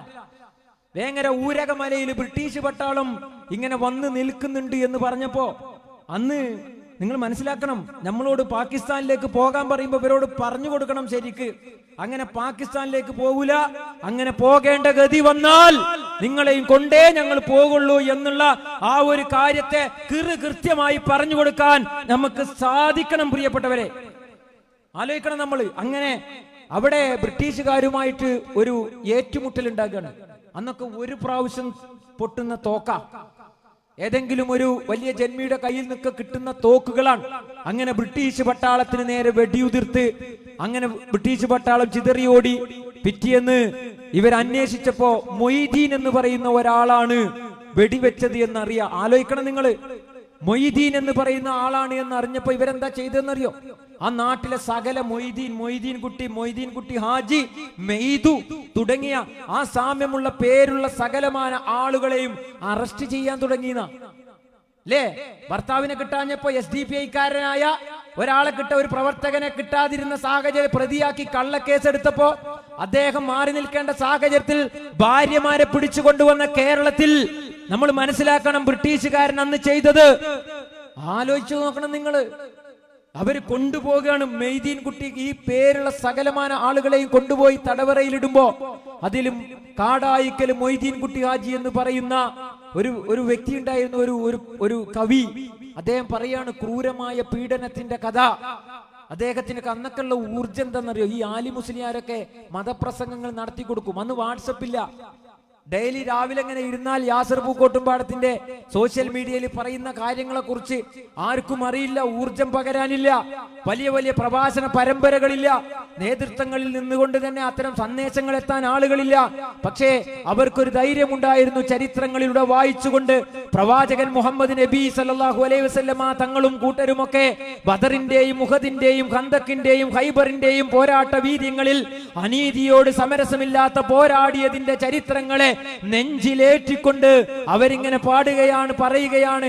ആ ബ്രിട്ടീഷുകാരന്റെ ക്രൂരമായ പീഡനങ്ങളെ കുറിച്ച് കാടായിക്കൽ മൊയ്തീൻ കുട്ടി ഹാജി പറയുകയാണ്. അദ്ദേഹത്തിന്റെ ഈമാനികമായ കാര്യങ്ങളെ പറഞ്ഞുകൊണ്ട് കുതുബുശുഹദാക്കളിലും ബന്ദാ ബദറിൽ പടവെട്ടി ജയിത്തവർ പോരിശ കുതുബുശുഹദാക്കളിലും ബന്ദാ കുതുബുൽ അഖ്താബ് എനിക്ക് കുതുബുച്ചുഹദോരെ തനിക്ക് കുതുബിങ്ങളെ തേട്ട മതുക്ക് ഈ റസൂൽ നബിയെ കബൂലാക്ക് ബദർ പട പൊരുതിടൈ മുന്നണി സൂത്രം ചതുർപുറമിലെ സഹബുകൾ അണി നേത്രം കുരുട ഭുജകളുടെ പടകൊടു നേത്രം അങ്കിങ്കും ലങ്കും അങ്കും പൊങ്കിങ്കും സംകൃത പരിമ അലങ്കൃതമൈ കാണും ജഗത്തിലെ ഫലിലുകൾ അപ്പേനും തിതമ്പൊടു തമ്പൊടു തമ്പു വിതമ്പരുൾ തമ്പരെ തരികിട തകൃതിമി താത്തിമ തോമന അപ്പട പൊരുതിടെ നിപ്പതു ബദറിലെ ഇക്കഥ ഉരെ പടി നിക്കുമേ അരികയിൽ കുതുബുശുഹദാക്കളിലും ബന്ദാ. അതുവരെ അദ്ദേഹം പറഞ്ഞിട്ട് പറയാണ്, ദുനിയാവിലുള്ളൊരവസേ നരകം ജയിലാണ് നഫ്സേ കാണും ഖിലാഫത്തോരെ കണ്ണൂരിൽ കാമം വെക്കും കണ്ണൂരിലെ ജയിലുകളൊക്കെ വളച്ച് തണിച്ച് ഗണിച്ച് നിറച്ചും കോയമ്പത്തൂർ കണമാറ്റം വാടന്മാരെ നീരത്തും കുറ്റം ഇല്ലാതെ ചുമത്തും അന്തമാം ജില്ല കടത്തും. എന്താ പറഞ്ഞത്? കണ്ണൂർക്ക് കൊണ്ടുപോകുന്ന, അറസ്റ്റ് ചെയ്തിട്ട് കണ്ണൂരിലേക്ക് കൊണ്ടുപോയി അവിടുന്ന് കൊടിയ പീഡനങ്ങൾ. അതിനുശേഷം കോയമ്പത്തൂര് ഗൂർഖകളെ ഉപയോഗിച്ച് കോയമ്പത്തൂരിൽ നിന്ന് കൊടിയമായ പീഡനം. അതിനുശേഷം അന്തമാനിലേക്ക് നാട് കടത്തുന്ന, നമുക്കറിയാം അന്തമാനിലേക്ക് പോയി കഴിഞ്ഞാൽ ഇവിടുത്തെ പ്രാദേശിക സ്ഥലങ്ങളൊക്കെ കാണാൻ സാധിക്കും അല്ലെ? കോഴിക്കോട്, മഞ്ചേരി, നിലമ്പൂര്, വടകര, ഇതൊക്കെ ഇങ്ങനെ ഓരോ സ്ഥലങ്ങളെ കൃത്യമായി നമുക്ക് അവിടെ കാണാൻ സാധിക്കും. കാരണം എന്താണെന്നറിയോ? നമ്മൾ നുണ പറയല്ല, സംഘപരിവാരം പടച്ചുവിടുന്ന നുണയല്ല. ചരിത്രങ്ങൾ ഇന്നും അവിടെ സാക്ഷിയാണ് പ്രിയപ്പെട്ടവരെ.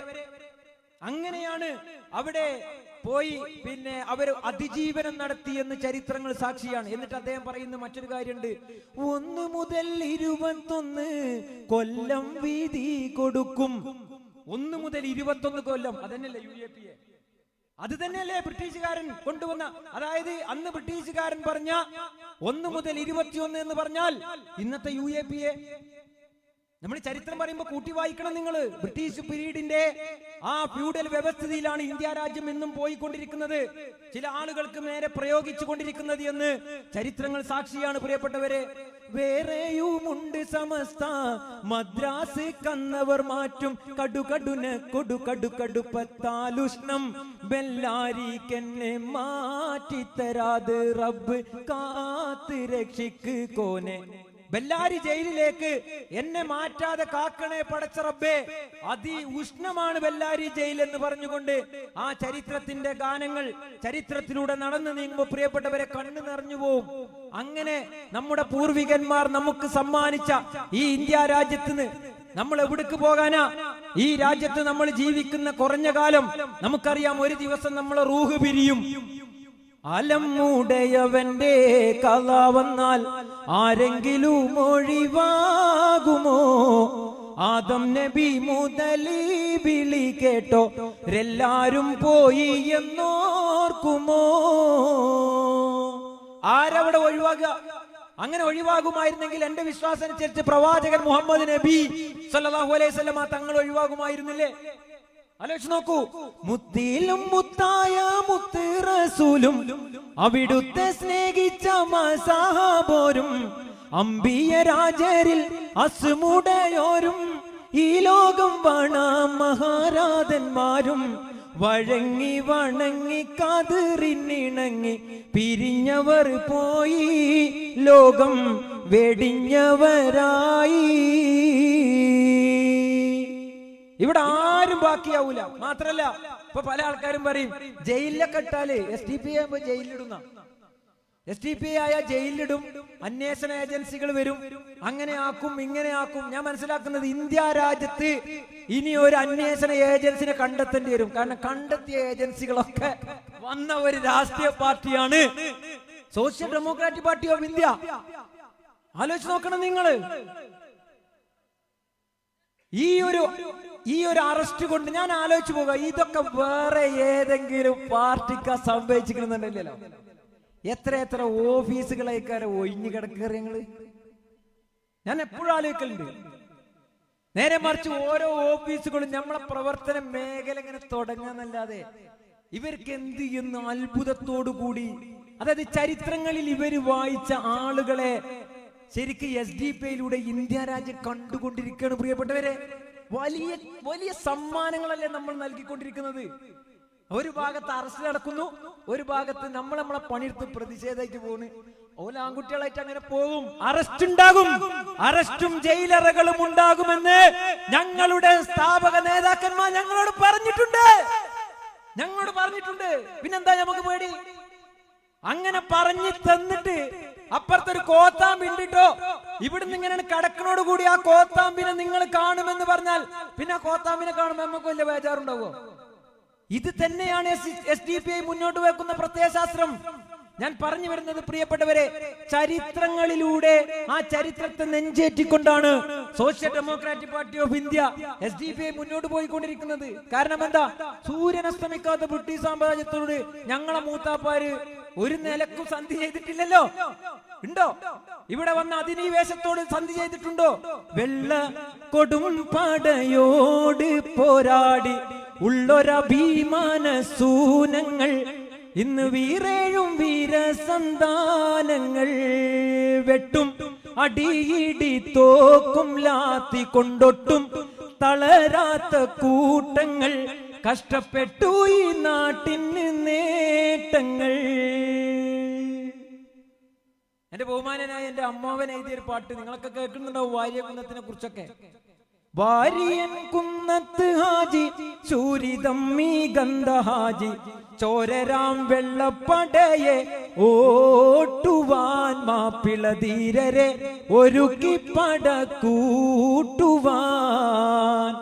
ഏറെ നാട്ടിലെ വീരമക്കൾ വേറെ വള്ളുവനാട്ടുമക്കൾ ഉതിരുമല പോലെ ഒരുങ്ങി ഇറങ്ങിയ ഉതിരുമല വെള്ളം കണക്കെ ഇരമ്പിയെ തോക്കെടുത്ത് നാട്ടിലാകെ പാറ്റിയേ പിന്നെ ഊക്കെടുത്ത് ചീമയെ തുരത്തിയേ. ആലോചിക്കണം നിങ്ങള്. ഇങ്ങനെ പടപൊരുതി നേടിത്തന്ന ഈ സ്വാതന്ത്ര്യം നമ്മൾ എന്ത് ചെയ്യേണ്ടതുണ്ട്? നമുക്ക് പിന്നിൽ വരുന്ന ഈ തലമുറക്ക് കൊടുക്കേണ്ടതുണ്ട്. അതിന് ചിലപ്പോ നമ്മൾ ജയിലറ പുൽകേണ്ടി വരും, നമ്മളടുത്ത് ED വരും, NIA വരും. എല്ലാ ആളുകളെയും നമ്മൾ സ്വാഗതം ചെയ്യും. മക്കളെ കുട്ടികളെയൊക്കെ തോക്കിന്റെ മുമ്പിൽ നിർത്തും. ഒരു ദിവസത്തിന്റെ രാവിലെ മുതൽ വൈകുന്നേരം 6:45 വരെ തോക്കിന്റെ മുമ്പിൽ ഒരു വീടിനെ ഇങ്ങനെ കാരാഗ്രഹം പോലെ ആക്കിയിട്ട് നിർത്തും. ഞാൻ അനുഭവിച്ചിട്ടുണ്ട്. എന്നിട്ടും നമ്മൾ പറയാനുള്ളത് പറയുന്നത് എന്താന്ന് ചോദിച്ചു കഴിഞ്ഞാൽ, അനീതിയോട് സമരസപ്പെട്ട സൂനക്കിയ ഒരൊറ്റ ചരിത്രം ഞങ്ങളെ പൂർവികന്മാർക്ക് ഇല്ലാത്തത് കൊണ്ടാ. ഒറ്റ ചരിത്രം ഞങ്ങൾക്ക് ഇല്ലാത്തത് കൊണ്ടാ. കാരണം എന്താണെന്നറിയോ? ഈ ഇന്ത്യ രാജ്യത്തിന്റെ ചരിത്രത്തിൽ മാത്രമല്ല, എന്റെ വിശ്വാസം അനുസരിച്ചുള്ള ചരിത്രത്തിലും അനീതിയോട് സമരസല്ലല്ലോ. കാരണം അപ്പുറത്ത് വലിയൊരു ടീമാണ്. എന്താണ് നമുക്കറിയാം, ബദറിന്റെ രണാങ്കണങ്ങളിൽ റസൂലുള്ളാഹി സ്വല്ലല്ലാഹു അലൈഹി വസല്ലമ തങ്ങളും 313 പേരടങ്ങുന്ന ആ സംഘം ഇങ്ങനെ നിൽക്കുമ്പോ എന്തെല്ലാം പരിവാരങ്ങളുണ്ട് അബൂജഹലിലെ. മക്കയിലെ ഏറ്റവും വലിയ കോത്താമ്പി, ഏറ്റവും വലിയ റൗഡി, ഭയങ്കരമായ എല്ലാ രീതിയിലും അധികാരമുള്ള എല്ലാവിധത്തിലും ഞാൻ തന്നെയാണ് അവിടുത്തെ കീലേരി അച്ചു അല്ലേ, പിന്നെ എന്താണ് കാരക്കുട്ടി ദാസനൊക്കെ തന്നെ. എന്നിട്ട് ഇങ്ങനെ നിൽക്കാണ് കംപ്ലീറ്റ്. മോയിൻകുട്ടി വൈദ്യര് പാടുകയാണ് തുടരെ മദ്ദളവും അല്ലേ. അബൂജഹലും സംഘവും ഇങ്ങനെ വരുന്നത് മോയിൻകുട്ടി വൈദ്യര് ബദർ കിസ്സപ്പാട്ടിൽ ഇങ്ങനെ പറയുമ്പോ എന്താ പറയുന്നത്? തുടരെ മദ്ദളവും മുരശോട് മറിവ ഒറ്റകളും ഭജയോട് തുടികൾ ദപ്പുകളും കൈമണി തുനികൾ താശകളാൽ കൊടുമ പുല്ലുകൾ പൂള ചൂളകൾ കൊമ്പ് ചങ്കുകളാൽ തകൃതികൾ കോള് താളമേ ഓടിച്ചാടിയും സഫ്നിപ്പുകളാൽ പുടവ കിടുകിട നെടിയ നെടുകളും ചൊടിയ മുതുകിട ചമയം സമനോട് പുടവ ഇട ചിലർകൾ കയറിയും ഇടയിൽ നട പുനവെ വരി വരി വരികൾ നീക്കുവതായും ഇടയിൽ നീക്കുവതായും വരുവതൊക്കുവതായും അണികളി പടിതായം വിരിതപ്പോരർ സുജായികളായുധ പൊതുവെ അണിയവെ വേളുമധീരർ കൊടുമയർ വാൾക്കണക്കാരർ സൂരിത കിരിശി കടുത്തിലെ ചക്കരക്കാരർ വലിയർകൾ ദൂരിറം ദുഷിയർ കഠാരക്കാരർ കൊട്ടപ്പെട്ടകൾ കൊത്തും കൊത്തുളി മട്ടിൽ കെട്ടിയ ബില്ലും കല്ലുമേ കട്ടിൽ ചാട്ടുളി ബമ്മ ബമ്മശു എട്ടിൽ പത്തത് ഒത്തതൊക്കെയും ഒക്കെ ഈ പടിയോരെ തക്കം തരമണമാരെ നിക്കയണി അണി നേരെ മുക്കിയവരിട ചേരെ മുന്നണിക്കാരർ നിലവിലെ ദുരമിക ധീരർ അബുജഹൽ മുതൽ മഹപ്പേരർ നസർബകൾ കിരികിടക്കാരർ പിന്നണി കുതിരാനടിറുകളും ശരവരക്കാരർ പിറമൊടു കൊടുമമെത്തവർ കാലണിക്കാരർ കൊട്ടപട്ടകൾ കൊത്തും കൊത്തുളി മട്ടിൽ കെട്ടിയ ബില്ലും കല്ലുമേ. ഇങ്ങനെ തുടങ്ങി നേരം വെളുക്കുവോളം ബദറും മുഹദൊക്കെ പറഞ്ഞാണ്ടല്ലോ. നിങ്ങൾക്കൊക്കെ നേരം പോയിക്കും. നമുക്ക് ആകെ അറിയുന്ന പണി എന്താ അറിയോ? റസൂലുള്ളാന്റെ ശിരസ് കൊണ്ടുപോയി കൊടൽമാലിട്ടു, ഓലോട് ക്ഷമിച്ചു, അങ്ങനെയായിരുന്നു എന്നൊക്കെയാണ് ഇവിടെ. എന്നാ നേരെ മറിച്ച് കൊടൽമാല ഇട്ടീന്റെ പുറത്താ ഞാൻ തുടങ്ങുന്നത്. കൊടൽമാല ഇട്ടീന്റെ പുറത്ത് കൂടെ ഒരു പോക്കുണ്ട്. അതായത് സത്യം പറയാലോ, ഈ ഉത്തുബത്തിനെയും ഷെയ്ബത്തിനെയും ഒക്കെ ഈ കൊടൽമാല ഇടാൻ വന്ന സുജായികളുണ്ടല്ലോ, ഓവരെയൊക്കെ 313 ആളുകൾ ഇങ്ങനെ നിൽക്കുമ്പോ വലിയൊരു സംഘത്തെ കാണുക. ഞാൻ എന്റെ പ്രവാചകന്റെ ചരിത്രം പറയുന്നത് സല്ലല്ലാഹു അലൈഹി വസല്ലം. ആ വലിയ ചരിത്രത്തെ ഇങ്ങനെ കാണുമ്പോ വലിയൊരു ജനസം വന്ന ഒരു ഡേറ്റ് നോക്കിയിട്ട് ഞങ്ങളൊന്നും കൂടി ഒരുങ്ങിയിട്ട് വരാന്ന് പറഞ്ഞേ. അങ്ങനെ ഉണ്ടോ? ഒരു ഡേറ്റ് നോക്കിയിട്ട് നമ്മളൊന്നും കൂടി ഒരുങ്ങിയാണ് വരാം, അങ്ങനെ ഉണ്ടോ ചരിത്രം? ഇല്ല. നേരെ അവിടെയാണ് തീരുമാനിക്കാൻ. അനീതിയോട് സമരസല്ലോ, കൂട്ടമായിട്ടുള്ള ഒറ്റക്കില്ല. ഒറ്റക്കുണ്ടോ? മുസ്ലിമിനെ സംബന്ധിച്ചിടത്തോളം ഒറ്റക്ക് അനീതിയോട് സമരസപ്പെടോ? എന്ത് മേഖലയായിക്കോട്ടെ, വ്യക്തിപരമായിക്കോട്ടെ, കുടുംബപരമായിക്കോട്ടെ, സാമൂഹ്യപരമായിക്കോട്ടെ, രാഷ്ട്രീയപരമായിക്കോട്ടെ, ആ വ്യക്തിക്ക് അനീതിയോട് സമരസം ചെയ്യാൻ കഴിയില്ല, സമരസപ്പെടാൻ കഴിയില്ല. കാരണം അതിന്റെ ഉദാഹരണമാണ് ഇവിടെ ഈ ഇന്ത്യ രാജ്യം നിലനിൽക്കുന്നത്. അത്രമേൽ രക്തമൊഴുകിയ ആളുകളുണ്ട്, ഒഴുക്കിയ ആളുകളുണ്ട്. ഒറ്റക്കില്ല. കാരണം എന്താ? നമുക്കറിയാം, ബദർ നടക്കുന്നതിന് മുമ്പ് അവിടെ ഒരു സംഭവം നടന്നു, ഹൗല് പൊളിക്കാൻ വേണ്ടിയിട്ട് അല്ലേ? ആരാ വന്നത്? അസ്വദ് വന്നു. അസ്വദ് വന്നപ്പോ ഹംസ റളിയല്ലാഹു അൻഹു അതിനെ തടുത്ത ചരിത്രം പറയുന്നുണ്ട് അല്ലേ?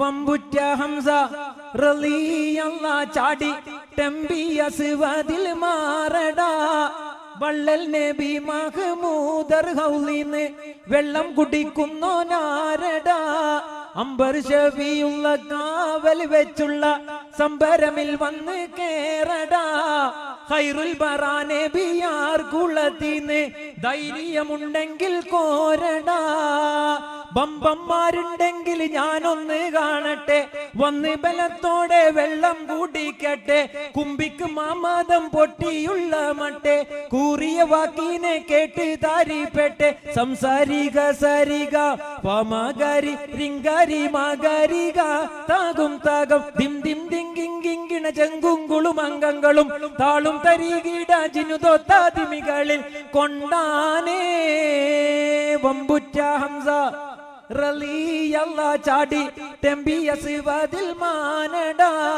വള്ളൽ നബി മഹ്മൂദർ ഹൗലിന്ന് വെള്ളം കുടിക്കുന്നോ നാരടാ. ഹംസ റളിയല്ലാഹു അൻഹു അനീതിയോട് സമരസല്ലാതെ അസുവതല്ല, ഞോണ്ടിയിലും വലിയ ആളാണെങ്കിലും അവിടെ ഒരു പോരാട്ടത്തിന്റെ അനീതിയെ ചെറുത്ത ചരിത്രം ഇസ്ലാമിന് സ്വന്തം. അവിടെ ഇല്ലാതെയാവുന്നു. മറ്റൊന്ന് ഒരു റിവെഞ്ച്. നമുക്കറിയാം ചരിത്രങ്ങളിലൂടെ പോകുമ്പോ ഇതൊക്കെ തന്നെയാണ് ഈ അനീതിയോട്. എന്താ അവർക്കൊരു പ്രത്യേകത ഉണ്ട് നിങ്ങൾക്ക് തോന്നില്ലേ? അങ്ങനെ ഒരു പ്രത്യേകത ചരിത്രപരമായിട്ടുണ്ട്. അത് ഇസ്ലാമിക ചരിത്രപരമായിട്ടുണ്ട്, ഇന്ത്യ രാജ്യത്തിന്റെ ചരിത്രപരമായിട്ടുണ്ട്. ഈ രണ്ട് ചരിത്രം ഞാൻ പറയുന്നത്. അനീതിയോട് സമരസം ഇല്ല. നമുക്കറിയാം സുമയ്യ ബീബി റളിയല്ലാഹു അൻഹ വളരെ ക്രൂരമായിട്ട് സുമയ്യ ബീബി റളിയല്ലാഹു അൻഹയെ അബൂജഹലും സംഘവും കൊല ചെയ്യുമ്പോ ആലോചിച്ച് നോക്കണം. അമ്മാർ റളിയല്ലാഹു അൻഹുടെ ചെറിയ കുട്ടിയാ, സ്വന്തം ഉമ്മാനെ ക്രൂരമായി കൊല്ലുന്നത് കണ്ട കുട്ടി. ബദറിന്റെ രണാങ്കണത്തിൽ അമ്മാറുണ്ട്. വലിയ കോത്താമ്പിയായി വന്ന പടപൊരുതാൻ വന്ന അബൂജഹൽ ഇങ്ങനെ ചത്ത് മലച്ചു കിടക്കുമ്പോ അള്ളാഹുവിന്റെ റസൂൽ സല്ലല്ലാഹു അലൈഹി വസല്ലമ ആ കൊടൽമാല ഇട്ടപ്പോ ശമിച്ച ആ റസൂൽ സല്ലല്ലാഹു അലൈഹി വസല്ലമ കൊണ്ടുപോയി ഒരു റിവെഞ്ച് കാണിച്ചു കൊടുക്കുന്നുണ്ട് അമ്മാറിന്. അമ്മാർ കാണ്, അന്റെ ഉമ്മയെ കൊന്ന അബൂജഹലത ചത്ത് മലച്ചു കിടക്കുന്നു എന്ന് ചരിത്രങ്ങൾ സാക്ഷിയാണ്. പ്രിയപ്പെട്ടവരെ, കാണിച്ചു കൊടുത്തിട്ടുണ്ട്. ബദറിന്റെ രണാങ്കണം പലതിനുമുള്ളതിന്റെ പ്രതിരോധമായിരുന്നു എന്ന് ചരിത്രങ്ങൾ സാക്ഷിയാണ്. പക്ഷെ ആ ചരിത്രമൊക്കെ പറയുമ്പോ എന്താണെന്നറിയോ? മതേതരത്വം പോകുന്നത് കുറെ വള്ളം കൂട്ടിയിട്ടാ പോണേ. ഞാൻ ഏതായാലും വള്ളം കൂട്ടാൻ തീരുമാനിച്ചിട്ടില്ല. എന്നിട്ട് കാണിച്ചു കൊടുക്കാൻ കേളട അബൂജാഹിലെ കേളട കൊടിയ കെട കേളട ചടയാമുട കേളട അബൂജാഹിലെ കേളടാ ചടയമുട കേളടാ ചടയാമുട കേളടാ തുടി തുടിക്കും ചകയ കടുകടുക്കും പകയ ജഗലെ കേളടാ അബൂജാഹിലെ കേളടാ കൊടിയ കെട കേളടാ ചടയാമുട കേളടാ. അബൂജഹൽ ഇങ്ങനെ കിടക്കുക. ചാളിച്ചകത്ത പോലെ മാളി കീളപ്പവനെ ചാളും യാതുവല്ല നാളും മക്സക്കല്ല താളിക്കിടപ്പിലുടൻ കീഴെ മാറിത്തിടുമ്പോൾ തൂളിത്തെളുന്തിടുന്നു വേളമ്പ കടുകടുവ അബൂജഹൽ ചൊല്ലാം ഇബ്നു മസൂദ് അവരോടുമെല്ലാം. പ്രിയപ്പെട്ടവരെ, ചരിത്രം ഇങ്ങനെ പറയുകയാണെങ്കിലോ ഒരുപാട് പറയാനുണ്ട്. നേരം നമുക്ക് ദീർഘിച്ചിട്ടുണ്ട് അല്ലേ? അപ്പൊ ഞാൻ അവസാനിപ്പിക്കാം. ഇങ്ങനെ ബദറിന്റെയും ഉഹദിന്റെയും രണാങ്കണങ്ങളെ അതിനെയൊക്കെ പ്രതിരോധ ചരിത്രങ്ങളെ പഠിച്ചുകൊണ്ട് വന്ന ആ ഒരു നിമിഷത്തെ, ആ ഒരു ചരിത്രത്തെയാണ് നമ്മൾ ഇവിടെ എവിടെയാണെങ്കിലും ഇസ്ലാമിക സമൂഹം പുൽകുന്നത്. അതാണ് ഗസയിൽ കണ്ടുകൊണ്ടിരിക്കുന്നത്. എത്ര വലിയ അധിനിവേശ ശക്തികളാണ് ഇസ്രായേൽ. കമ്പും കണയും കൊണ്ട് നമ്മുടെ സഹോദരന്മാരല്ലേ അവരനുഭവിക്കുന്ന പ്രയാസത്തെ കുറിച്ച് ആലോചിച്ചു നോക്കുമ്പോ പ്രിയപ്പെട്ടവരെ, കരള് പൊട്ടുന്ന കാഴ്ചകൾ അവിടുന്ന് കാണുന്നുണ്ട്. നമ്മൾ ഒരിക്കലും നിരാശപ്പെടട്ടോ. അവർക്കില്ലാത്ത ഒരു ബേജാറും. കുറെ റീൽസ് ഒക്കെ ഇങ്ങനെ കാണും. പഴക്കിങ്ങനെ തിന്നാൻ നിൽക്കുമ്പോ ഇങ്ങനെ റീൽസ് ഇട്ടിട്ട് അതിങ്ങനെ തിന്നാൻ കഴിയാത്തൊരവസ്ഥ നമുക്കൊക്കെ മാനസികമായിട്ടുണ്ട്. പക്ഷേ അവരെ സംബന്ധിച്ചിടത്തോളം അവരുടെ ഭക്ഷണമോ മറ്റൊന്നുമല്ല. ഒരിക്കലും സമരസപ്പെടാത്തല്ലേ ആ മക്കളെ നിങ്ങളൊന്ന് ആലോചിച്ച് നോക്കൂ. അവരുടെ രാജ്യത്തിന് വേണ്ടി അവര് പോരാടുമ്പോ ഇവിടുന്ന് സംഘി നിന്ന് സ്മൈലി ചിഹ്നിട്ട് കളിക്കാം. സംഘപരിവാരം നിന്നിട്ട് സ്മൈലി ചിഹ്നിട്ട. ഇവനൊക്കെ എന്ത് ചരിത്രം അറിയാം? 70 വർഷങ്ങൾക്ക് മുമ്പ് ഈ ഇന്ത്യ രാജ്യത്തിന്റെ മണ്ണിൽ ബ്രിട്ടീഷ് അധിനിവേശത്തോട് പോരാടിയ ഈ രാജ്യത്ത് നിന്ന് ഗസയിലെ ഫലസ്തീനിലെ സ്വാതന്ത്ര്യത്തിന് വേണ്ടി പോരാടുന്ന മക്കളെ നോക്കിയിട്ട് സ്മൈലി ചിഹ്നിടാൻ ഈ സംഘി ചാണകങ്ങൾക്കല്ലാതെ വേറെ ആർക്കാ കഴിയാ? ആലോചിച്ച ചരിത്രം പോലും അറിയില്ല. ഒരു സ്മൈലി ഇടുമ്പോ ഇതെന്താ സംഭവം എന്നെങ്കിലും നോക്കണ്ടേ? ഇതാണ് ഇവരുടെയൊക്കെ ഒരു അവസ്ഥ. ഇത്രമേൽ ചീഞ്ഞളിഞ്ഞ, ഇത്രമേൽ മലീമസമായ, മനുഷ്യന് മനസ്സിലാക്കാത്ത, ചരിത്രബോധമില്ലാത്ത ഇങ്ങനെയുള്ള പ്രത്യയശാസ്ത്രം പിടിമുറുക്കിയ ഇന്ത്യ രാജ്യത്ത് ഫിറൗനിന്റെ മടിത്തട്ടിലെ മൂസയെ പോലെ, മൂസാ നബി അലൈഹിസ്സലാത്തു വസ്സലാമിനെ പോലെ ഇവിടെ ഒരു പ്രത്യയശാസ്ത്രം ഇങ്ങനെ വളർന്നുകൊണ്ടിരിക്കുകയാണ്. ആലോചിക്കണം നമ്മള്. അവിടെയാണ് നമ്മുടെ, ഞാൻ നേരത്തെ സൂചിപ്പിച്ചതുപോലെ, പല നിറങ്ങൾ പല മണങ്ങൾ നിറഞ്ഞ പൂങ്കാവ് ഇന്ത്യ, അനവധി മതങ്ങൾ പൂക്കും അരുമ പൂങ്കാവ് ഇന്ത്യ, അരുമ പൂങ്കാവ്. അപ്പൊ നമ്മള് ഇങ്ങനെയുള്ള ചരിത്രങ്ങളിലൂടെ ഒക്കെ വന്നതാ.